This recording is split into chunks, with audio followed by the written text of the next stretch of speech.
औरंगजेबाची कबर हटवली पाहिजे असं आम्हालाही वाटतं. काँग्रेसच्या काळामध्ये पुरातत्व विभागाकडून औरंगजेबाच्या कबरीला संरक्षण.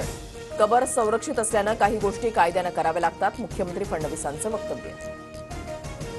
औरंगजेबची कबर किती वर्ष राहील हे त्या दिवसामध्ये कळेल. छत्रपती संभाजीनगरमधल्या औरंगजेबाच्या कबरीबाबत नितेश राणेंचं सूचक विधान. संतोष देशमुखांच्या हत्येच्या निषेधार्थ आज बारामतीमध्ये मोर्चा. देशमुख कुटुंबीय मोर्चासाठी रवाना. कसबा चौक इथे सकाळी 9 वाजता मोर्चाला सुरुवात होणार. बीडमधील काँग्रेसच्या सद्भावना पदयात्रेचा नेकनूरमध्ये मुक्काम. मस्साजोग ते बीड काँग्रेसची सद्भावना यात्रा सुरू. संतोष देशमुख हत्येच्या निषेधार्थ परभणीच्या पूर्णा आणि जिंतूरमध्ये कडकडीत बंद. आरोपींची पाठराखण करणाऱ्यांना 6 आरोपी करण्याची मागणी.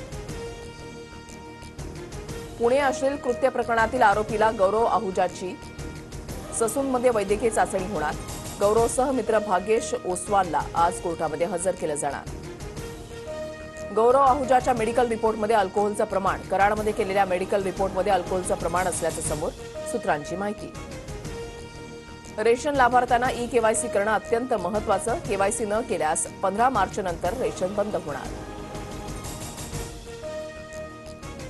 कर्नाटकातील अलमट्टी धरणाची उंची वाढवता येणार नाही. केंद्रीय जल आयोगानं कर्नाटक सरकारला बजावलं. उंची वाढवण्यासाठी कोणतीही परवानगी नसल्याचं स्पष्ट. मध्य आणि पश्चिम रेल्वेवर आज मेगा ब्लॉक. माटुंगा ते मुलुंड दरम्यान लोकल धीम्या मार्गावर वळवण्यात येणार.